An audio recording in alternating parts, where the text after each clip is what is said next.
Hi అండి, అందరికీ ముందుగా వినాయక చవితి శుభాకాంక్షలు.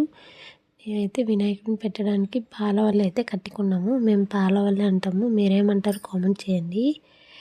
ఇంకా ఫ్రూట్స్ అయితే కట్టాలి. ఇక్కడ నేను ప్రసాదాలు ప్రిపేర్ చేస్తున్నాను. పులిహోర, అలాగే ఉండ్రాల పాయసం, పులుపు అండి, అది నిమ్మకాయ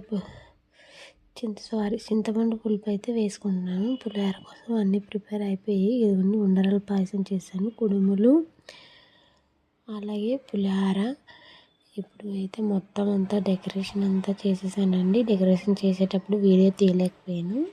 ఇక్కడ వచ్చేసి మొత్తం అంతా డెకరేషన్ చేసేసి నైవేద్యం పెట్టడమే ఉంది. దీపారాధన చేసుకొని నేనైతే ఇలా రెడీ అయ్యాను. సింపుల్గా రెడీ అయ్యి ప్రసాదం చేసి పూజ చేసుకొని తర్వాత వీడియో అయితే తీసినానండి. ఈ వీడియో కనుక నచ్చితే లైక్ చేయండి, సబ్స్క్రైబ్ చేసుకోండి. అలాగే పైన కూడా దీపారాధన ఉదయమే చేసుకున్నాను, కింద అయితే తర్వాత చేసి పెట్టుకున్నాను. అలాగే మా పూజ ఎలా అనిపించిందో కామెంట్ చేయండి. ఖచ్చితంగా లైక్ చేయండి, సబ్స్క్రైబ్ చేసుకోండి. అబ్బా, సాయంత్రం పూజ చేసేసి నిమజ్జనం కోసం వెళ్తే ఇక్కడ చెరువులో ఎక్కితే ఎలా లేదు, వాళ్ళకి ఇస్తే వాళ్ళు నిమజ్జనం చేస్తున్నారు. అదే వాళ్ళకి ఇచ్చేటప్పుడు కొద్దిగా క్లిప్ అయితే తీసానండి.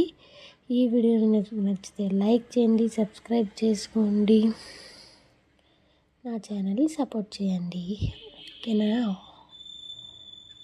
ఇదిగోండి, గణేష్ని అయితే చూపిస్తున్నారు. ఆయన నేను నిమజ్జనం చేస్తాను, వీడియో తీస్తానని అన్నానని చిన్న క్లిప్ అయితే తీసేస్తారు.